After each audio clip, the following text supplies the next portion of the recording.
Siyanibingelela nonke abalaleli nababukeli egameni likaJesu Kristu oyinkosi nomsindisi.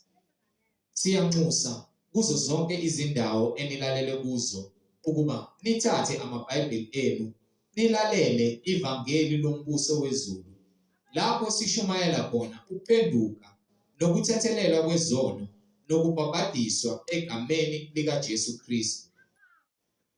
Akube kini umusa nokuthula okuvela kuNkulunkulu uBaba wethu naseNkosini uJesu Kristu. Izwi lenkosi uJesu Kristu leli olilalele njengamanje. Kulabo abafisa ukubhabhadiswa, nalabo abanemibuzo mayelana neBhayibheli, nalabo abanobufakazi, uJesu Kristu yena yedwa oyinkosi nomsindisi esekunikezile ubufakazi ukuba ubuthule kuzo zonke izindlebe ezilalele ezimisele ukuzwa ebungcweleni ngobufakazi bakho egameni likaJesu Kristu, ukuba nonke nithethane nathi kule mininingwane esoyishiya njengamanje. Ngizoqala nge-email address ethi izwilenkosi.ujesukristu@gmail.com, izwilenkosi.ujesukristu@gmail.com, noma i-cellphone number noma i-WhatsApp number la ningakwazi ukuxhumana nathi khona ethi 066 566 9245, 066 566 9245. Izintshumayelo nezimfundiso ziyatholakala zonke ku-YouTube, lapho ungahlala khona phansi uphethe iBhayibheli lakho ulalelisise zonke izimfundiso izintshumayelo lapho ufundiswa khona ukufinyelela eqinisweni. Ku-YouTube uzosearcha uthi izwi lenkosi uJesu Kristu, izwi lenkosi uJesu Kristu. Ungakhohlwa ukusubscribe, ungakhohlwa futhi nokupressa i-notification button ukuze ngaso sonke isikhathi uzoyithola izimfundiso eziphilileyo ezitholela eqinisweni nasebugcweleni ngaso sonke isikhathi lapho zi-uploadwa khona. Ungakhohlwa nokusharisha i-link nazo zonke izithandwa zakho nabantu obaziyo, ikakhulukazi lapho ohlanganyela nabo ngaso sonke isikhathi, lapho nihlanganyele khona nifakazelana ukuthi uNkulunkulu yena yedwa odale izulu nomhlaba, nokuthi uJesu Kristu uyinkosi nomsindisi, ukuze wonke umuntu omaziyo ahlolisise imfundiso ayifundiswayo nayaziyo ngokwembhalo engcwele, izwi lenkosi uJesu Kristu. So ku-YouTube sharisha i-link nabo bonke abantu. Izwi lenkosi ungasingenise ekulingweni, kepha usindise kokubi, ngokuba umbuso ungowakho namandla nenkazimulo kuze kube phakade. Amen. Balaleli nami bazalwane, yamukelani umfundisi uZondi ozobe sihola ngokwemfihlakalo yembhalo, umoya ongcwele ekhazimulisa isibani sezwe kuJesu Kristu yena yedwa oyinkosi nomsindisi, egameni elihle lenkosi uJesu. Sheshisani thatha amabhayibheli sihambisane ngobungcwele. Amen. Sanibingelela bazalwane egameni lenkosi uJesu Kristu elimandla onke. Silobe sithule bona ubufakazi ngayo embhalo ukuthi yinye inkosi, yinye inkolo, munye umbhabhadiso egameni likaJesu Kristu umnini mandla onke. Silobe sibonga uNkulunkulu ngomusa wakhe asenzela wona. Lapho khona silala sivuka singazi ukuthi sivuka kanjani, kepha siyezwa uma sekumele siyolala. Bathi kuntando yakho uhambe uyolala, kepha ukuvuka kuwumusa kaNkulunkulu. Ngoba abaningi bayafisa kepha balithola ithuba. Wena osathola ithuba lokuvuka, mbonge uJehova, ungazikhohlisi. Kunencwadi ethi lapha kwincwadi ya-Ezekiel sahluko 18, uNkulunkulu omuhle osithumelele abapostoli nabaprofethi ukuze basinike umyalezo ovela kuyena. Thina singabantu sithi siyamthanda uNkulunkulu, sivume phambi kwabantu ukuthi siyamthanda uNkulunkulu, kepha uNkulunkulu uma sekumele asilawule, siyanqaba, siyamphika, siyakoloza, sinenkani, siba nolaka. Bese kuyisikhathi lapho kumele khona uNkulunkulu akulawule, ukolozele abanye abantu abazokutshela ngalo uNkulunkulu noma bazokukhombisa indlela yalo uNkulunkulu. Ingakho ubona abantu befuna izindlela ezilula zokuthi benze sengathi bayamkhonza uNkulunkulu. Kepha uma sekuziwa ekutheni uNkulunkulu abalawule, babonakala ngezithelo ukuthi abafuni ukulawulwa izwi, bafuna ukuzilawulwa bebecashe ngesikhumba sokukholwa.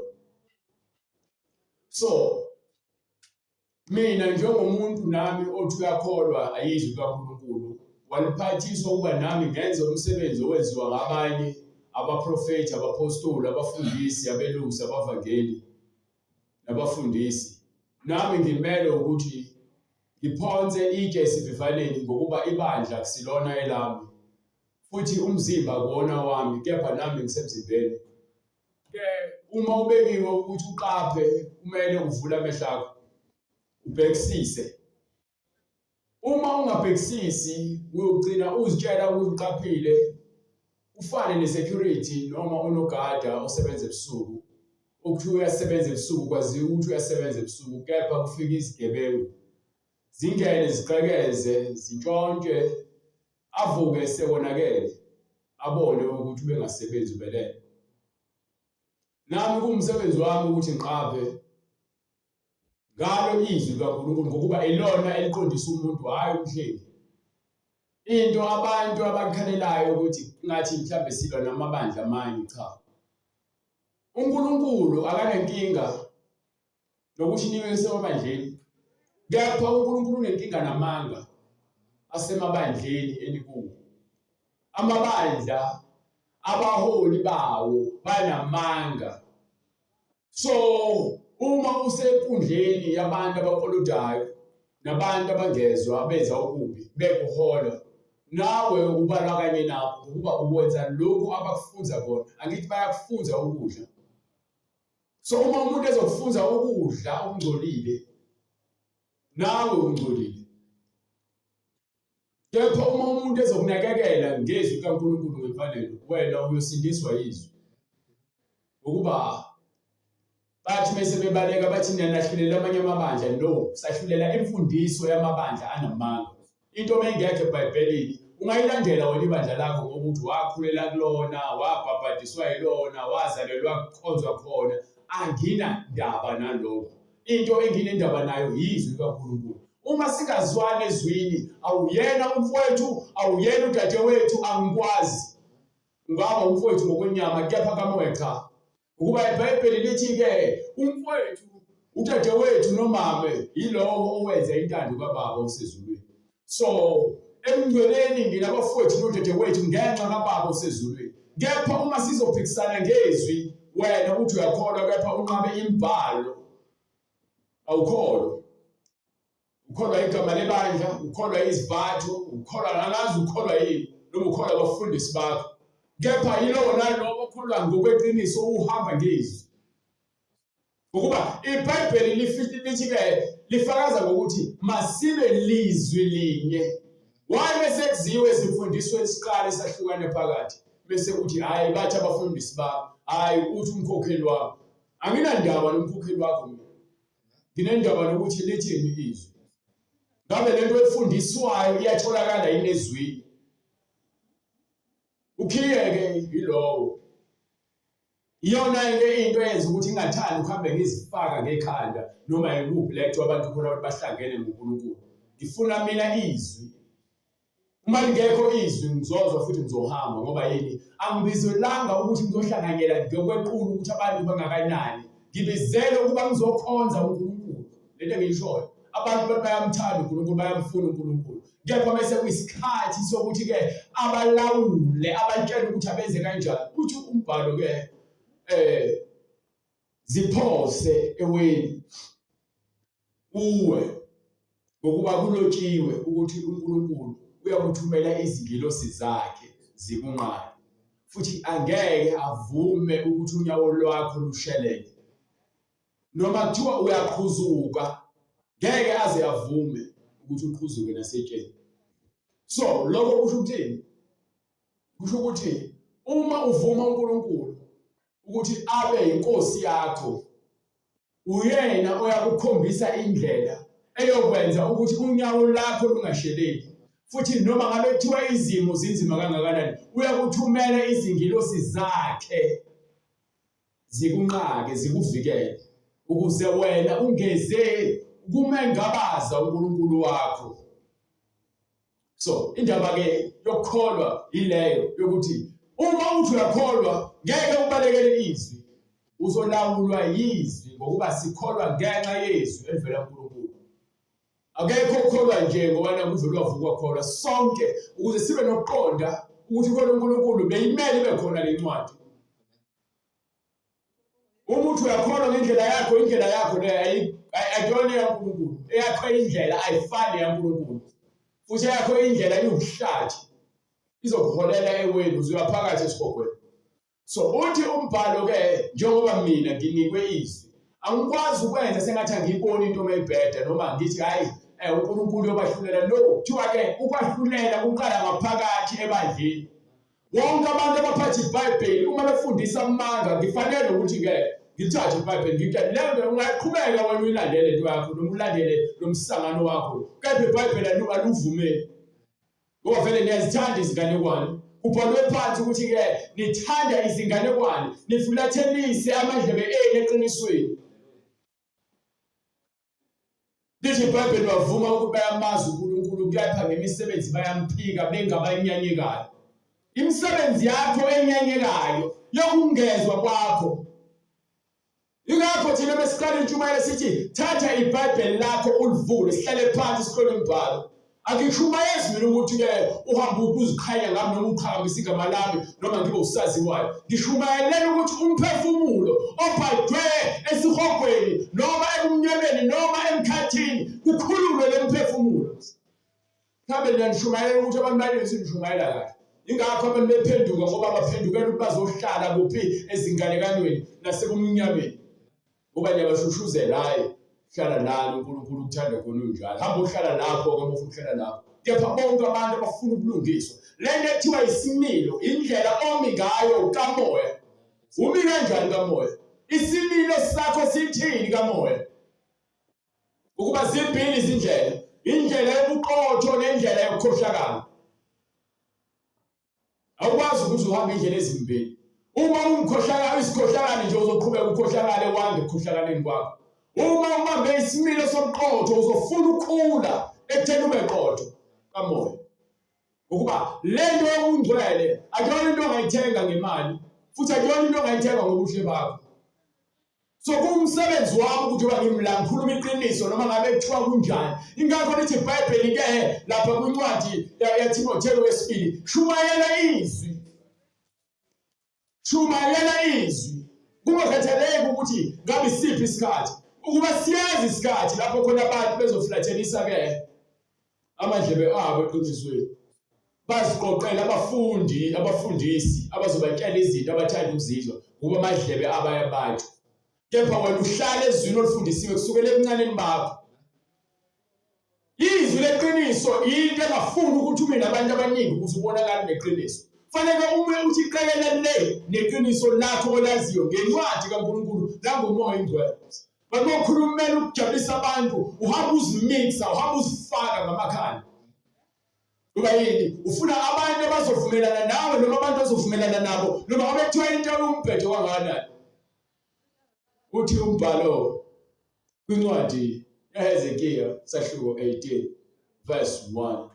Izwi likaJehova lafika kimi lathi, kuyini kini ukuba nilinganise ngalesi saka ezweni lakwa-Israyeli sokuthi oyise badlile izithelo zomvini ezimuncu, amazinyo abantwana ababushelelezi na? So leyo kuchaza ukuthi kuyini bese benesaka sokuthi obaba badle umvini. Kusho ukuthini lokho baba badle isono, isono badle njengoba kuthiwa umvini onjani? Kuyini kini ukuthi umvini onjani? Umvini omuncu. Umvini omuncu. Badle njengoba ungenashukela ungekho mnandi, badle isono. Isono sawela ebantwaneni ingakho amazinyo abo ebushelelezi. Obaba badle isono bese kuzwela kuphi ezinganeni. Ezindaba kuphila kwami isho inkosi bese itshela uNkulunkulu ethi ukuphila kwakhe njengoba ekhuluma. Akusembakho ukulinganisa ngalesi saka kwa-Israyeli. So njengoba ethi ngeke kusaba khona ukuthi ubaba mona mase kutheleleka ingane ingoba uNkulunkulu usezozenzela indlela manje yokuthi uma ubaba eona azifele yena isolo sakhe kepha kusindiswe lowo othathe uJesu esanesikhathi. Beka yonke imiphefumulo ingeyami. Ngoba yini yonke imiphefumulo engaphansi kwelanga eyakhe, ngabe isilwane, ngabe izinyoni, ngabe noma ngabe umuntu, noma ngabe isiphi isilwane noma into ephefumulayo, ithi-ke yonke imiphefumulo ingeyakhe. Bese ebale ngqo ukuthi ukhuluma ke ngabantu kusukela bani? Umphefumulo kayise. Ukababa. Njengomphefumulo womntwana. Kanjalo lo wendodana eyakhe. Ngabe lapho wakho ngokwenzalo yasemhlabeni, kepha umphefumulo wakho okaNkulunkulu. Umphefumulo onayo. Umphefumulo. Ezindaba. Uthe kunesakho besisetshenziswa kaIsrael ukuthi abantu abadala badle umvini omuncu, amazinyo abusheleleze ezingaleni. Epha manje uthi ngeke sasebenza leso sakho. Ngenxa yokuthi manje umuntu nomuntu uzokwahlulelwa ngemisebenzi yakhe. Ukuba uthini manje yonke imiphefumulo ngeyakhe. Uma wakho uma engumthakathi wena wathatha uJesu, uma wakho uzokwamukeliswa umkomelo nomvuzo wokuthakatha kwakhe. Ezolonto le ukuthi wazalelwa emfebeni akwenzi ukuthi ube yisoni. Umuntu oyisoni lo wayefeba ngesikhathi wena utholakala. So wena uma uzothatha uJesu, uthatha uJesu ukuthi kusindise umphefumulo wakho ukuze ube nokuphila. Yebo uma umuntu olungileyo, uma umuntu iziBhayibheli ngifuna ukuthi uqonde lento ngoba ibalulekile ukuthi uyazi. Uma umuntu elungileyo enza ukwahlulela nokulunga, yabona uyakwenza ukwahlulela, kusho ukuthi njengoba ngishumayela ngiphinde nami nokulunga ngikwenze, ngingagcini ngokushumayela. Ngifike kanjani ngikwenza ukulunga noma ngishumayela ukulunga noma ngahlulele ngokulunga bese nami ngiyakwenza ukulunga. Engadli ezintabeni, Bese-ke ngingahambe bonokho ukudla ezintabeni. Lithini? Engadli ezintabeni. Ukudla ezintabeni njengoba ngikutshela ukuthi uhamba uzifaka. Likhona idlelo elakhelwe wena. Bese uhamba uzimixa nezinto ezingenamsebenzi. Engaphakamisi amehlo akhe ezithumbeni zendlu yakwa-Israyeli. Futhi engakhonzi abanye uNkulunkulu nezithixo. Engangcolisi umkamakhelwane wakhe. Umuntu ongaphindi nabafazi babantu. Engasondeli kowesifazane ekungcoleni kwakhe. So awusondeli kumuntu wesifazane osesikhathini. Engacindezeli muntu. Futhi umuntu ongekhethi ubuso babantu ukuba ngizoba nomuntu engimthandayo omunye ngimcindezele ngithi-ke lo akasebenze kakhulu lo asebenze kancane, akusebenzi kanjalo. Ebuyisela otshelekayo isibambiso sakhe. Uma ngithathe into kuwena kufanele ngikwazi ukuthi ngiphinde ngiyikhokhe futhi. Engaphangi nokuphanga. Ngingabi isigebengu, ngingantshontshi, ngingagebengi abantu. Yebo inika abalambileyo isinkwa sakhe. Kepha uma kukhona olambileyo kufanele ngimuphe. Uma kukhona umuntu oswele ngimabele. Embathisa abanqunu izingubo. Yes. Anganiki ngenzalo. Awubolekisi ngemali ezalayo uma umzalwane. Uma ubolekisa ngemali ezalayo, mawucabanga lo muntu oboleka imali kuwena ehluphekile, uzoyithatha aphi imali ezozala ukuze akhokhele wena engasebenzi? Iyona lento ekuthiwa awukwazi ukuthi wena umuntu efike ezodinga usizo ehluphekile uphinde wena umzalisele ngemali. Leyo nto uma uyenza ngumzalwane ubolekisa ngemali ezalayo izoholela esikhokweni ngoba uNkulunkulu akayifuni. Enganiki ngenzalo, engamukeli inzuzo. Futhi-ke ukwamukela inzuzo uthatha imali emgwazelo.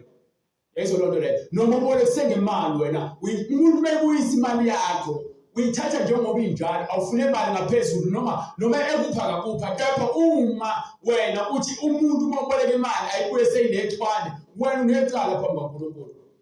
Ngoba lithi iBhayibheli kwincwadi yaLuka ngithi Sahluko 6 lapho khona ifika iveze khona ithi noma uboleka umuntu kufanele ukuthi uyamupha, ufake enhlizweni yakho ukuthi uyamupha ukuze ke noma ibuyisa into kungabi ukuthi enhlizweni yakho unalesa sigameko sokuthi wena umuntu umbuka kabi uma engenayo indlela yokukhokha noma engakwazi ukukhokha. Bese wena lo muntu umzonda inhliziyo yakho ibe yimbi ngenxa yokuthi ubolekise ngemali.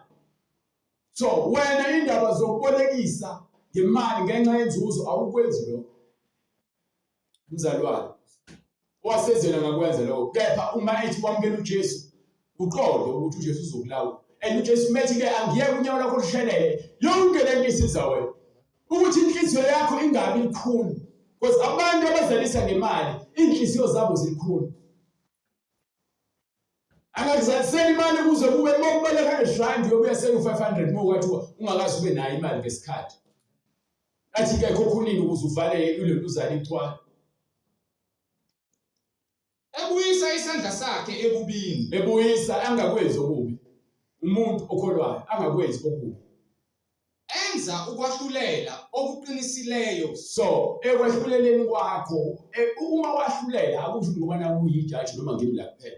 Kepha noma kuthiwa abantu baxabana bebodwa emndenini, emsebenzini, esikoleni, umsebenzi wakho ukuthi ubize abantu uzwe udaba oluphelele noma ngabe kuthiwa umngani wakho wonile fanele umlahle ngecala ukuze kube khona ubulungiswa. Umuntu akabalekele ukuthi umtshela iqiniso, akuzondela iqiniso kunokuthi umuntu akuthandela amanga futhi akukhonzela amanga. Akukho ukuthi umuntu nje uyakubalekela ukubalekelela iqiniso. Ngitshele mina emhlabeni fanele kube njalo. Kepha ngenxa yokuthi siphile emhlabeni ongcolile abantu bayathanda ukuzincengela kubantu. Noma umuntu ebhedwa lokusine kubalo veza amazinyo ngoba nakuthi uyaphakela ukupha imali uyakunika indawo yokulala. Umuntu ubebhedwa uyabhedwa mtshela ukuthi mngani wami ngikuthanda impela. Kepha uma ngakutshela iqiniso kodwa ngiyakulahla ngoba lento izokonela nakwabanye abantu. Ube wrong ukwenza u1 no2. Wrong akufanele ukuthi uphathe abanye abantu kanje, akufanele ukhulume nabanye abantu kanje. Kufanele ulimi lakho luqoqeke ukhombise ukuthi abanye abantu bakhathalele. Ngoba ukukhuluma kabi nokuthi wenze kabi wena bese uvuna isono. Ubulala isimilo salomuntu lobhedayo othi uyavuna wena. Wenini? Enza ukwahlulela okuqinisileyo phakathi komuntu nomuntu. Yes.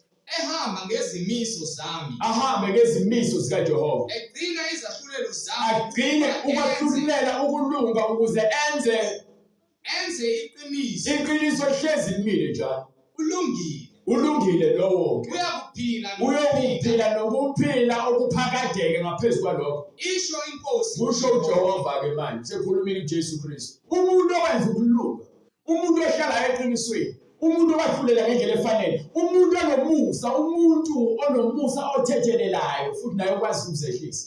Umntwana kaNkulunkulu lo. Awuyeni umntwana kaNkulunkulu ngoba naku usekhwayeni noma uphatha iBhayibheli njalo noma ucula kakhulu. Umntwana kaNkulunkulu ngokwenza izahlulelo nezimiso zakhe nokugcina imiyalelo yakhe. Abantu bafuna uNkulunkulu bese ufika isikhathi ukuthi uNkulunkulu akulawule liyanqaba. Nigcina seninyanya mina noma ninyanya iqiniso ngenxa yokuthi nina niyafuna ukuzwa into ephakathi eBhayibhelini. Nifuna ukutshela izinto ezonijabulisa.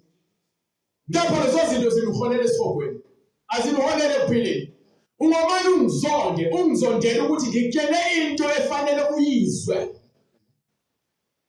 Hayi ukuthi ngikutshele into ofuna ukuyizwa wena. Kukusiza ngani ukutshela into oyaziyo?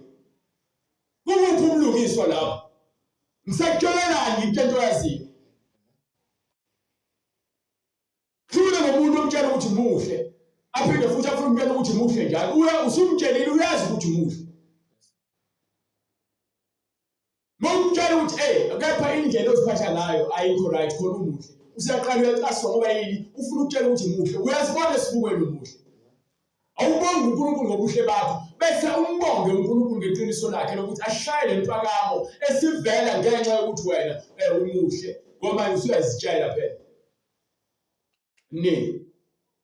Verse 10. Uma ezala indodana engumphandi nomchithi wegazi. Uma ke usindisiwe wena bese uzala isikhohlakala.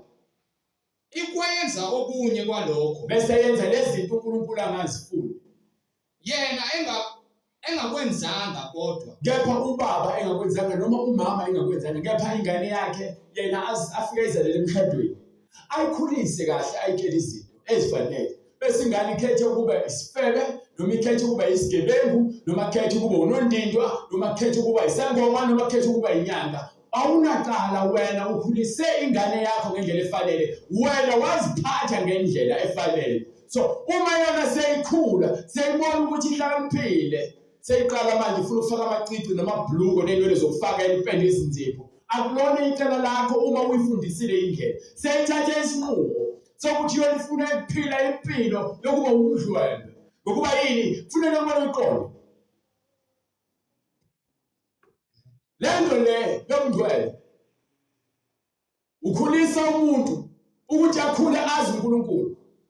So ukuthatha umntwana omncane ona 2 years ona 3 months 1 month uthi uyambhabhadisa udlala ngesikhathi sakho, awukwazi ukubhabhadisa ingane engakwazi ukukhuluma, ubhabhadisa umuntu ovuma izono zakhe. Usho kanjani ubhabhadisa umuntu ongazi lutho? Lo muntu kusamele akhule enza amaphutha, akhuzwe afundiswe ukuze bekwenzeke ona azi ukuthi kusho ukuthini ukona. Bese emva kwalokho lo muntu bese kufika isigaba sokuthi athi mina ngifuna ukuphila uNkulunkulu, ngifuna ukuphilela uNkulunkulu, azithathele yena isinqumo bese ayabhabhadiswa ukuba usephendukile. Waphendukisa kanjani umuntu ongaphendukanga?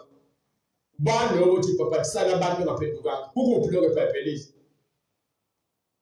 Ungasentshela sithi siyaphikisana nemfundiso efundiswa emabandleni enu ezingafakazana neBhayibheli. Nobhalile nebhizi ngiqhosha amagama amabandla. Libambelele bona. Mkholoza sengazi ukuthi le mabandla azomfaka ezulwini. Uzofakwa yizwi leBhayibheli ezulwini. Njengoba uzofaka umfundisi wakho ukuthi ufake ukholo lenguba ende fike emaqakaleni. Ufakwa yizwi. Mongelana izwi uzona esihogweni. Uzohamba nawe esihogweni. Ngoba yini nina nifuna ukubambelela kubantu hayi ezivilini kaNkulunkulu. Yebo ngithi abantu bafuna ukuthi uNkulunkulu batamvuma bese kuthi bese kuyisikhathi sokuthi uNkulunkulu akulawule bese uyaqala uyagoloza. Ubeke zonke izizathu ezokulandulela ukuthi uqhubeke uhlale emanyaleni ngoba vele niyawathanda amanyala. Yebo nilandela amabandla ngenxa amanyala awo. Awumane ungizonde mina. Ngapha inkingiso ukuthi ke nigcwele kulomo manje enu ngenxa yokuthi nifukabela izono abantshela abaqelele eliphambeko zenu. So yini ukuthi uyele esontweni beyimnandi inkosi namhlanje bekwenziwani? Hayi besicula kakhulu. Msangano lowo umbhedo ngolimi oqondile ukuthi wele manje wele inkosi ngibona ukuthi iculo kahle macula kakhulu bese kuthi inkosi beyivutha. Izono zakho ufuna ukuziyeka, amantana akho ufuna ukwavuma. Bese ungitshela ukuthi hayi ngikholwa nami. Mangithi ngiyakholwa ukuthi ukhonza kuphi? Kusiza ngani ukukhonza kuphi? Kusiza ngani ukukhonza kuphi? Yini obalulekile? Ukwazi imfundiso noma ukuthi ngikhonza kuphi? Phela kufanele siqonde. Ngoba le demoni elimkhohlisayo lenza ukuthi ke noma ngibambelele emagabeni amabandla ilona leli lenza ukuthi wena njalo umuntu bekhuluma ngokukholwa ufuna ukwazi ukuthi ukhonza kuphi. Bese uyamthobela hayi nami ngikhonze weseli. Ungcono ngalo wena. Hayi mina ngikhonze emaromini. Ungcono ngalo wena. Hayi mina ngumpastori. Hayi mina ngumKristu. Ungcono ngani? Ungcono ngani? Amakholwa ahlulelwa abantu abangakholwa ngemisebenzi yabo abayenzayo. Abantu abangakholwa abayibonayo abakutshelayo ukuthi into engenza ukuthi ingakholwa ngokuba amakholwa awazwani wodwa. Vele ngizwani. Ukuba obandla lami, onkonzo yami. Izwi kaNkulunkulu cha, tololo alikho. Usungitshela ukuthi hayi mina nami ngiyakholwa ngokuqala uNkulunkulu sikhonza uNkulunkulu wethu unamanga. Uyazi unamanga. Unamanga. Ngoba uNkulunkulu ufuna abantu abazi izwi lakhe. Ukholwa yini ngithi ngivula incwadi uthi hayi phela mina hayi uyini hayi okhuluma pho. Yini baba kusethe senqabulule yini? Yabona iqiniso. Lo mlilo ushisa unembeza ufile. Ngapha manga ushukela mnandi ayadleka. Uba nakuba yini uba umngani nezwe ngokuthanda amanga lenkohliso. Kuba abantu vele bayithanda inkohliso. Bazwana iqiniso. Balike uma ezala indodana engumphangi nomchithi wegazi, uma ulungileyo uphila impilo engcwele bese uzala bese kuphuma isikhohlakala enzalweni yakho. Lalela, uma njengoba ngishumayela nje kwenzeka ngizala isikhohlakala, nami angizalwanga ngifundisa noma ngumfundisi, ngazalwa njengabo bonke abantu. Uma wami nobaba bangitholele esonweni, kepha ngithole umusa kaNkulunkulu ngasindiswa esonweni. So anginakindlela ukuthi ke bese kuthiwa hayi ufundisa ngamzala umfundisi vela kakaze. Akekho wazalwa ngumfundisi. Sonke sizalwa singabantu nje. Ngisho ukuthi Jeremiah wayengazazi ukuthi umprofeti, kepha uNkulunkulu wayesazi ukuthi umbekele lolu suku. Ingathi ngakwazi usayihlu labozala ukuthi ngizokwenza umprofeti. Yena engakwazi lokho. So nami ngangazi ukuthi ngizosindiswa. Futhi ngiyijayelela insindiso. Futhi ngiyijayelela ngithathe kancane indaba yeBhayibheli. Kepha uNkulunkulu onamandla ezintweni zonke, yena ongasebenzi ngenyama usebenza ngomoya. Umoya wami ukwazi ukuthi uzoguqula nini ube noqondo kuyintando yakhe. Ngiyayazi intando kaNkulunkulu. And futhi ngiyathanda ukuyenza intando kaNkulunkulu. Noma ngabe kuthiwa inyama yami igoloza kangakanani ukwenza intando kaNkulunkulu. Kepha ngiyafakaza ngomoya ukuthi uNkulunkulu ulungile ngaphezu kwezinto zonke ngokuba ngiyamazi ngokomoya. Ngeke uzumazi uNkulunkulu ngenyama. Mawufuna ukubona uNkulunkulu ngamehlo uzofa, hamba uzilengisake. Khona uzombona ukuthi unjani. Uyombona uyombukela kude futhi ngoba akakwazi. Uzovuka esogweni. uma ezala indodana engumphangi nomchithi wegazi, ikwenza okunye kwalokhu, yena engakwenzanga kodwa, idla ezintabeni, ingcolisa umakhelwane wakhe. Ukudla ezintabeni futhi lokuthi babehlaba ngaphansi kwezihlahla beyokwenza imhlakelo behlabela abantu uNkulunkulu. Bengethi izinto zobuNkulunkulu ebekumthetho. Babehamba beyodla isono ley'ntabeni behlabela uNkulunkulu bezizwe, behlabela amadimoni. Ngoba uNkulunkulu wayekhulumile ngabo bazokwenza lokho kwincwadi yaDuteronomy. Wathi labantu laba bazongishiya bayohlabela amadimoni. Amadimoni akekho umuntu osefile edimoni. Umuntu wakini umuntu wakini. Ninokuthanda ukuyiphetha le. Umuntu osefile akalwela idimoni. So uma ulinge ngomhlengo ukuthi wathi ke abantu abangasekho amadimoni. Amadimoni. Ukuba idlozi akuyena umuntu wakini. Umuntu wakini ngathi ithongo noma ithonga ngokulalela ubuthongo noma ke yini ukhokho. Kepha ukuthi idlozi akuyena umuntu ongasekho, umoya onikwa isangoma noma inyanga. Sithi uhlabele. Wena uzitshela ukuthi uhlabela umuntu wakini kanti uhlabela umoya onikiwe. Uyawunikwa lo moya uphathiswe kuthiwa amadlozi akini. Akekho umuntu osefile oba yidlozi. Akekho idlozi akuyena umuntu osefile. Imoya bedimoni le elinikwa abantu abanitshela leso zizwe. Ngokuba akekho umuntu okuthiwa wazalwe nedlozi. Umuntu onomoya amadlozi okwazi ukunika abanye abantu amadlozi. Ngokwebhayibheli.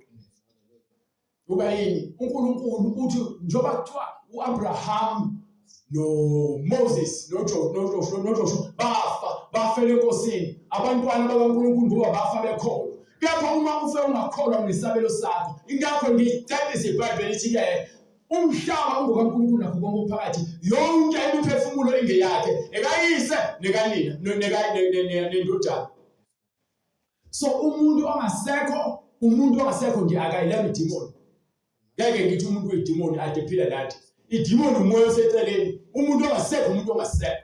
Kepha wena mawuzokwenza lento kusetshenziswa umuntu wakini ngoba uSathane uthi uzenza ingilosi yokhaya. So uyaletha isithombe somuntu wakini. Akutshela ukuthi ayifanele kwenze kanje ngibabonile okhokho. Akuyena khohlwa. Mina ngimuntu awukwazi ukuze ufike ubambelele uNkulunkulu uphinde ubambelele kule moya. Uma uNkulunkulu uNkulunkulu wakho uyakwazi ukuthi le moya efika ebusuku. Akekho umuntu engaphuphi ngayo. Akekho umuntu engaphuphi ngayo. Kubantu esenge ngababona ngike ngiphuphe ngomuntu ukuthi wayengibona lo muntu ephupheni ngoba phela angazi angihlobene nje uhlobene noma angena nje umngane wakhe kepha ngimbone ephupheni. So manje ngizothi manje lo muntu ngibona umuntu ophilayo ephupheni. So ngoba ngesengasekho bese kumele ngithathe into esho serious. Kepha manje ngibona lo muntu ephila eshinto kumina. Bese kuthiwa ke ngathi hayi mhlambe uyathakatha, hayi mhlambe uyaphosa. Kepha bese fila, hayi ukhuluma nawe. Mina nguNkulunkulu kaAbraham, noNkulunkulu kaIsaka, noNkulunkulu kaJakobe. Akasiye uNkulunkulu wabafileyo. uNkulunkulu wabantu abakholwa kuyena. uAbraham wakholwa uNkulunkulu kwaze kwaba sekufeni. uJakobe wakholwa uNkulunkulu kwaze kwaba sekufeni. uIsaka wakholwa uNkulunkulu, wahlala kuNkulunkulu yedwa kwaze kwaba sekufeni. Abantu abafileyo abantu abenza isono. Isono ukufa emhlabeni ukwenza into ephambene nentando kaNkulunkulu. So indaba yokuthi wena ukhonza emsamu, wena ukhonza emsamu, wena awazi ukhonza lapha emsamu, kodwa uyawazi lokho la. Kepha usebenzisa amagama abantu bakini abangasekho. Akekho umuntu ohlala emsamu. Le ndlu meyisha ukuphi? Lo mhlaba ubhubha bazoba kuphi bona? Lokubahlala emsamu. Akekho umuntu ohlala esihlahleni, thatha ihlahla enkedalo uNkulunkulu uthi umuntu umbiza ngayo. Ayikho lonto leyo.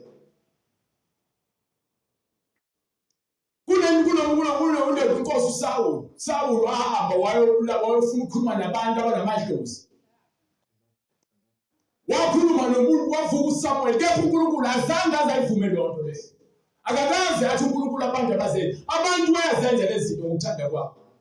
So uhambe uyenza lento ufuna ukubhanga uNkulunkulu nezinto zakho. Okwakho lokho uzikhethele wena. Ngakho siyitshela sithi awukwazi ukukhonza amakhosi amabili. Amendaba ukuthi ukhonze amadlozi. Kepha ngikutshela ngeqiniso ukuthi ayikho lento yakho. Ukuba ke uba namadlozi akhe ayakuthanda ngaba fanele wathethele igazi. Benithi bayizingilosi ubani uNkulunkulu noma umethwe yabhanga uNkulunkulu nalezi. Umuphi lapho uNkulunkulu esenoshabela abakini ngoba baseduze kwabo.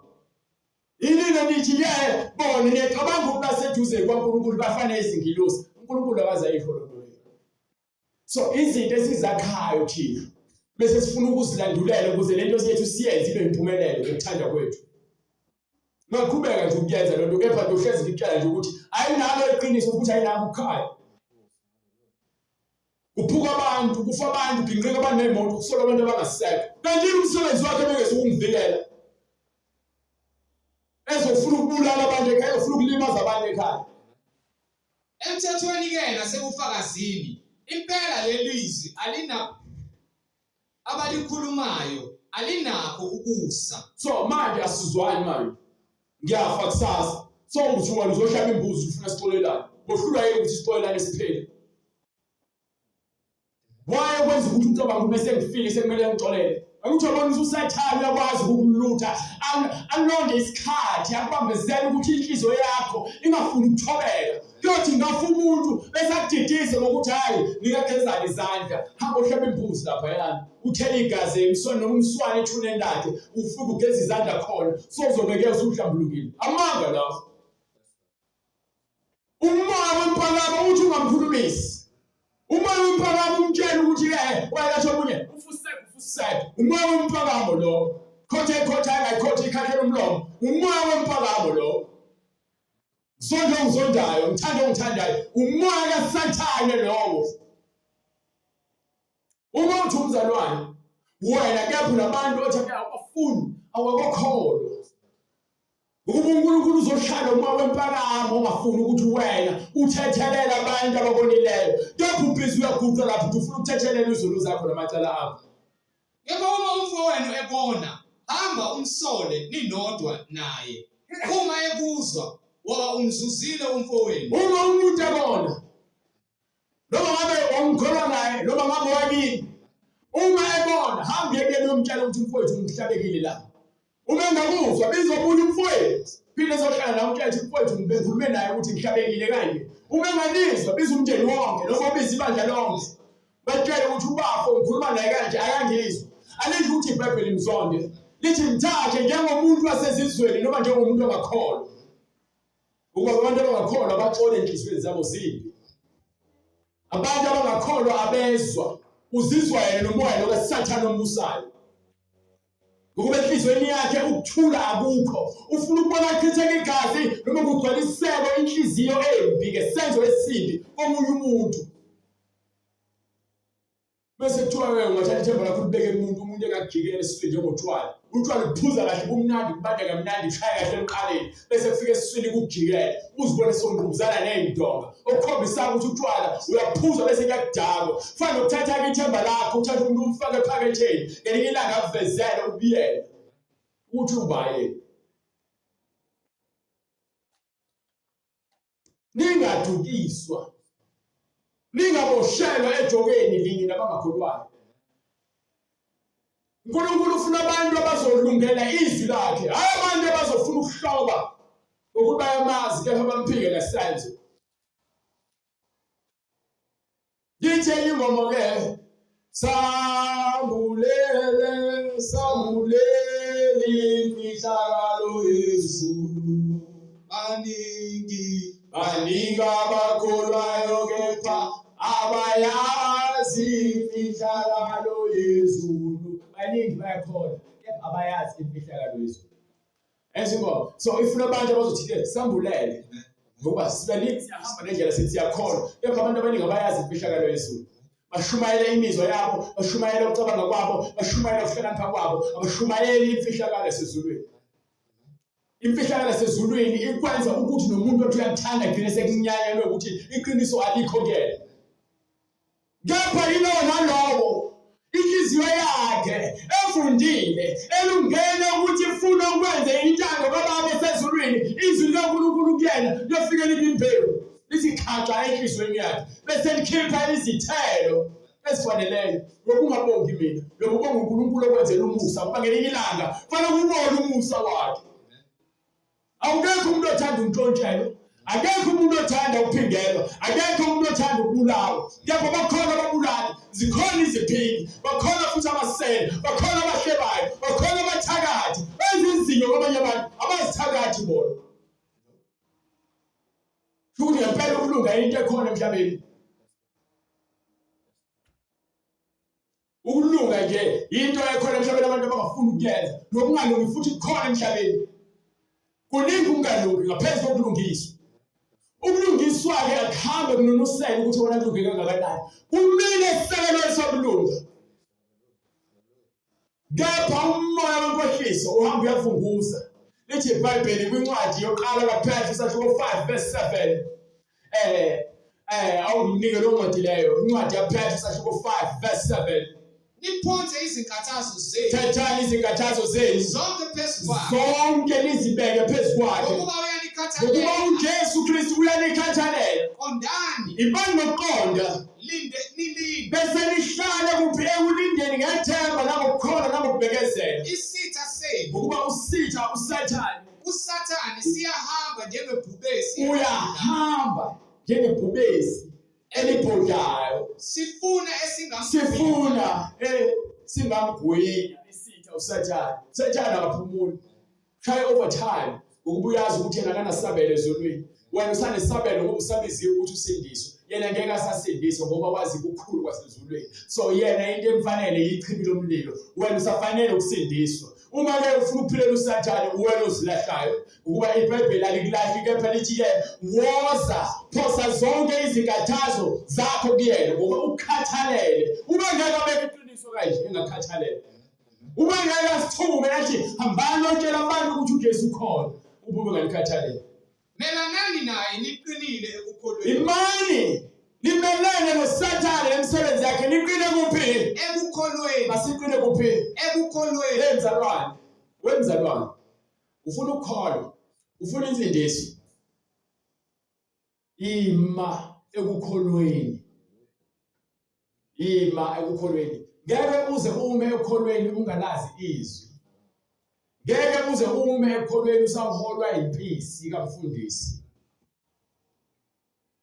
Ngeke uze ume ekukholweni wena ungafuni ukwamukela izwi ukuthi lilawule inhliziyo yakho. Ukuba liqinise izinhliziyo zenu ukuthi zibe ngamatshe. Onginike incwadi yabaHebheru sengivala nje esahluko 3 so la ku verse 6. Incwadi yabaHebheru sahluko 3 from verse 6. Kepha uKristu uthembekile. uKristu uthembekile. Njengendodana phezu kwendlu yakhe. Yes.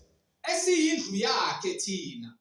Uma sibambisisa isifungo isibindi nentokozo yethemba liqine kuze kube sekupheleni. Ithemba lethu malihlale ukholweni siqine simbe kuze kube nini? Sekupheleni. Indlela yokholwa inezihlupheko eziningi ezibekwa kusathane ukuze nathi sihlolwe ukholo lwethu. Uma uthaka ukholweni uyohlezi ufuna ukuzilandulela uma sewenza amayinyana. Ukhohlwe ukuthi wena nawe unamandla ukuthatha isinqumo. Lalela, unamandla ukuthatha isinqumo. Kuba ukuthi ngawe uyethemba yini uNkulunkulu noma cha? Kukwena. Uma umethemba uNkulunkulu uyakwazi ukuthi unqabe uSathane. Kepha ungamethemba uNkulunkulu uyomvumela uSathane ukuthi ke akwenze inkundla yamachanje lapho khona abantu bezenzela khona nesono sizenzela. Akekho uNkulunkulu umuntu afuna lahleke. Noma ngabe ubheke umunga uJesu uyakubiza. Uyisifebe ukhipha izisu uNkulunkulu uyakubiza. Uthi akakhathali ukuthi izono zakho zingakanani. Uthi uyakuzidela zibe mhlophe njengekho. Azihlambulule. Lalokho njengokusho kukaMoya oNgcwele ukuthi namuhla uma nilizwa uthi namhlanje uma uzwa izwi lakhe ningasenzi lukhuni izinhliziyo zenu. Unjani? Ningasenzi lukhuni izinhliziyo zenu. Uma wena uthatha isinqumo noma ngikhala mina kuphela. Ngiyakhuluma kanje. Angeke uphendule yini? Uyophendula ukuthi inhliziyo yakho ivumele ukwenza intando kaNkulunkulu. Anginandaba negama lebandla, anginandaba nesikhundla. Amandla kaNkulunkulu awalele ngegama lebandla, awalele ngesikhundla nangeyuniform, awalele ngeminyaka osuyikholiwe. Ikwenza intando kaNkulunkulu. Njengasekucunuleni ngosuku lokulinga ngoba bamcunula uNkulunkulu bayisibonelo sokuthi ubenza njani abantu abangezwe. Wathi ngeke bangene ekuphumuleni kwakhe. Sifanele ukungena ekuphumulweni kaNkulunkulu. Kepha awungeni ngenkani. Awungeni futhi ngoba la uphatha isibhamu mhlawumbe uzofuka ukhomba uNkulunkulu ukuthi ufuna ukungena ngenkani. Akufani nala emhlabeni la khona niphatha khona isibhamu. Mawulizwa izwi lakhe namhlanje ungagcinisa inhliziyo yakho. Ngoba vele esihogweni kuthiwa sikhamisile sithe umlomo waso uvaleki mkhulu futhi. Abantu balobe bewela khona. Ngikhuluma namanje kunabantu abafayo bayongena esihogweni. Bayingosana abantu abasindiswayo ngoba uSathane wenze inhliziyo zabantu ukuthi zibe nkulu. Thanda izingane kwami. Ento angenzela udumo. Ile mpilo efabe ngiyaphila kepha uNkulunkulu mengikhethile ngeke ngikwazi ukunqaba ngithi uNkulunkulu khetha omunye. Akwenzeki kanjalo. Bekhonjwe wona kukhonjwe wena. Ngisho bona uJona wathunyelwa eNiniva. Wathunyelwa eNiniva washona eTarashishi. Walandwa khona. Wagcina enzile intando kaNkulunkulu wasindiswa abantu. Umpostoli Paulo wayezingena ibandla kwakhonjwa yena phakathi kwabantu. Akhuluma ngakuthi hayi nabo basindiswa babhabhadiswa. Ukhuluma ngaye ngoba kwakhonjwe yena. Wabhabhadiswa washumayela ivangeli basindiswa abantu. So lento uNkulunkulu awunako ukuyithatha uthi ake ngoba naku mina ngumfundisi noma ke umholi webatha sezolinga ukuthi naye libe ifana sekhaya ehambe kanjalo. Ungamnika ngoba naku nina nethi business ngamabandla nangeBhayibheli. Kepha ngokwenza kaNkulunkulu uzobonakala. Kuzophuma ingane la kumithi izingane. Alale nezingane ezincane. Kuba yena akakhethwa ngoNkulunkulu. uJesu Kristu uyinkosi. Banika incwadi ezenzo 2:38. Sebekuzwa bahlabeka enhlizweni. Bathi kuPetru nakwabanye abapostoli, madoda bazalwane, siyakwenze njani na? Wathini uPetru? Phendukani. uPetru phendukani. Yiloyo naloyo abhabhathiswe. Yiloyo nalowo ophendukayo bese ngene emazini abhabhathiswe. Egameni likaJesu. Ezindaba kwabuza abantu abadala ukuthi ke senze njani. Abuzanga ingane encane. Yena ukuthi uzobhabhatisa ingane encane uthi ikhulu ibhabhatisiwe ayenziwa lokho. Ingane encane iyanikelwa kwenkosi ikhulekele ingane. Ayibhabhatiswa ingane. Imfundiso yabantu lenikolo zabantu ezingafakazelwa eBhayibhelini. Ingakho iBhayibheli ithi kwashumayelwa ukuze kuphenduke abantu. Ingane encane ishumayezwe ubani? Phendukani. Ithi iBhayibheli phendukani. Yiloyo naloyo abhabhathiswe. Yiloyo nalowo abhabhathiswe. Egameni likaJesu Kristu. Kuphi? Egameni likaJesu Kristu. Khona liyakwamukeliswa isiphiwo sikaMoya oNgcwele. Ngokuba isithembiso ngesenu nesabantwana benu esababonke abakude. Bonke inkosi uNkulunkulu wethu eyakubabisa. Wafakaza nangamanye amazwi amaningi wabayala wathini. Zisindiseni kulesi sizukulwane esiphambene. Thatha uphila, uthatha uJesu uphila. Balekela uJesu uyafa. Awunakuzilandulela. Jesu Kristu inkosi. Bonke abantu abafuna ukubhabhadiswa njengokusho kweBhayibheli abavuma izwi kaNkulunkulu ngokupheleleyo asebebonile imibhalo ngesikhathi isifunda bazokwamukela leli ivangeli eliseBhayibhelini kuphela. Uyophila ngalo kuphela. Liyakukulonda ukuthi mefika uJesu afice unophawu lwakhe. Hayi lwesathane, hayi lwesilo. Afice unophawu lwakhe ngokuba ubekezelele njengokusho kwemibhalo wahlala imfundiso nepheleleyo. Awulawulwa umuntu, ulawulwa uJesu ngezwi lakhe. Wena ungumfundi kaJesu, awuyela umfundi wami. Awuyela futhi ke owami, ukaNkulunkulu wena. Nabantwana bakaNkulunkulu uma nenza intando yakhe ngokupheleleyo. Bonke abantu abafuna ukubhabhadiswa bazokusithinta ngemininingwane leyo ebonayo kwi-screen noma izwile ngesikhathi iqala inkonzo. Simbonge uNkulunkulu ngomusa wakhe nakho konke asenzela wona.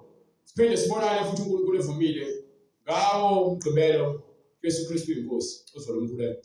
Baba egameni lenkosi yethu Jesu Kristu, uNkulunkulu onamandla. Wena wedwa uNkulunkulu osixwayisayo, usiyale, usiqondise Nkosi, usivula amehlo ukuba izwi lakho libe nendawo ezinhlizweni zethu, ngokuba izwi lakho lidale konke okubonakalayo nokungabonwa ngehlo lenyama. Thatha udumo uNkulunkulu, usebenze izinhliziyo zethu singabantu bakho, ngokuba uthando kumele lugcwaliswe, ngokuba Nkosi abaprofethi libagcwalisile kukho konke ngezwi lakho. Nawe uNkulunkulu onamandla uyafakaza ukuthi uthando lugcwalisa konke ukulunga kukaNkulunkulu osenzele lona mhlawulethu Kristu Jesu ukuba ezofela izono zethu siyizoni. Thatha udumo nenkazimulo uNkulunkulu, imiqondo yethu guqulwe izwi lakho. Siyabonga ngokusiyala ngaso sonke isikhathi ebuhleni bakho, wena wedwa othembekile nothandekayo kwa-Israyeli manje naphakade. Amen. Amen. Okay.